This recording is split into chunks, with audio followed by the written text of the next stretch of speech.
When writing fiction, it's important to recognize that our own instincts can take away from the suspense, drama, and amount of entertainment that we can achieve. Here's how it works. It's wintertime, it's cold outside.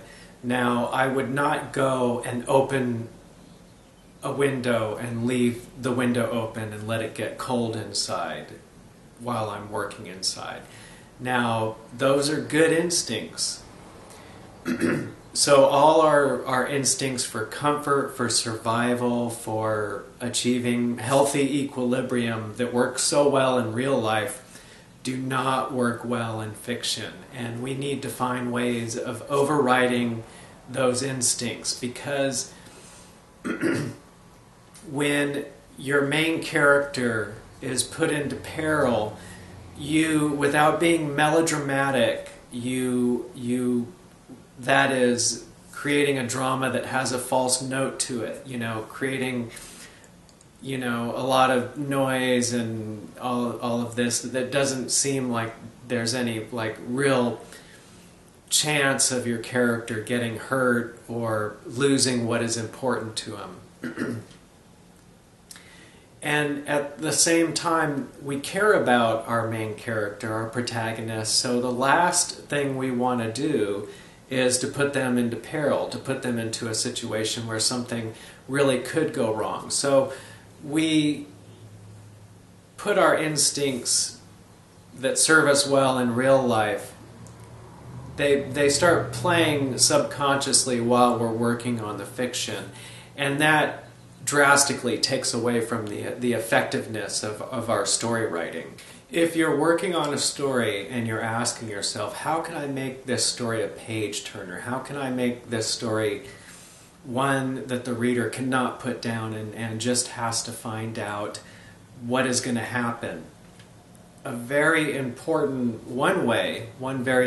way of doing that is, while you're writing, recognize that the instincts that keep you safe and well-fed and under a roof are exactly the same instincts that are undervaluing your ability as a writer. So while you're working on the story, you have a good story idea. Ask yourself, what is the worst thing that could happen to my protagonist? What is the one thing that I, by instinct, do not want to have happen to my protagonist? And while you're asking that, pay attention to what happens with your instincts. Your instincts kick in, and automatically you start thinking of ways that your protagonist will protect themselves from that happening and will avoid those situations. And that can be good also. That's part of creating a suspenseful plot, but it's also pushing us away from creating scenes that could up the ante, that could make it that much more suspenseful, that could make us, sitting on the edge of our seat, to, afraid of what could happen. Just a quick note, if you like my tutorials and want me to make more of them, the absolute best thing you can do to support my cause is go to solomation.com and watch some of the animation that I've put up there free for your viewing. And it's all part of the story I'm working on, animated, written. It's called Terrible Immunity. Please take the time, go to solomation.com and check it out. Also, hit the like button, subscribe, leave a comment, anything that you think of while you're watching this tutorial.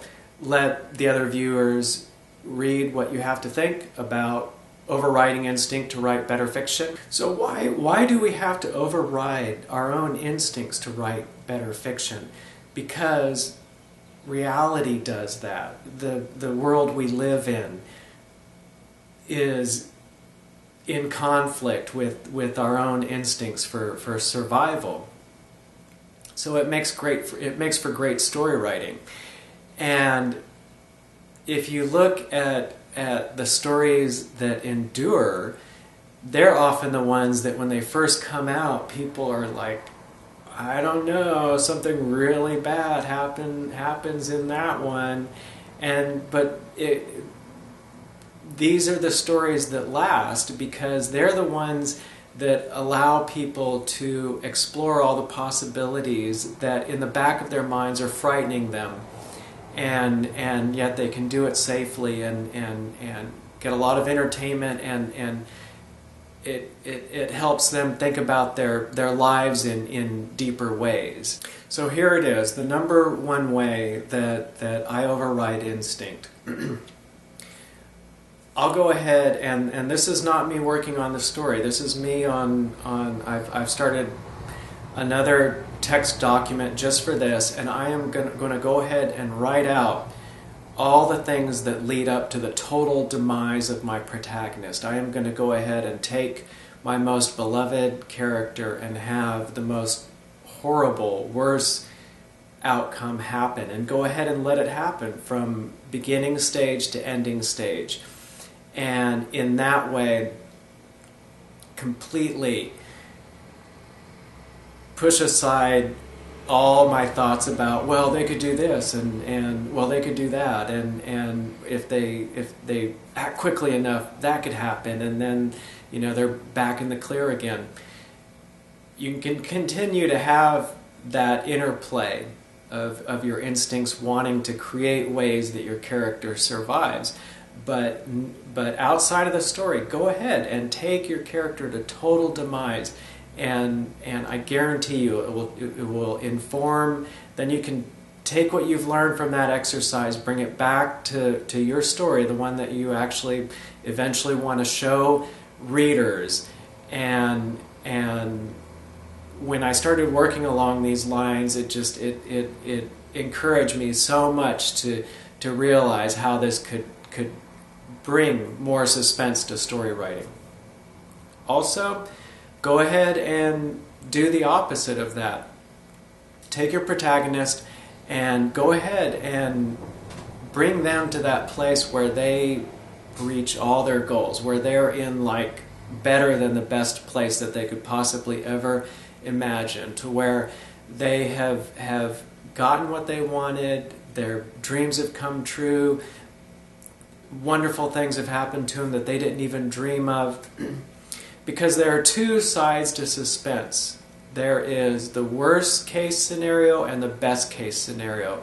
And when you have both of those working together, when you work on a story where it's possible that the worst thing that could happen and it's possible that the best thing could happen, that's what creates a page turner. So if you go ahead and do these exercises outside of your writing the story, you can learn from that and bring what you've learned back to the story you're working on. I hope that was helpful. I hope your writing goes well, and have a good day.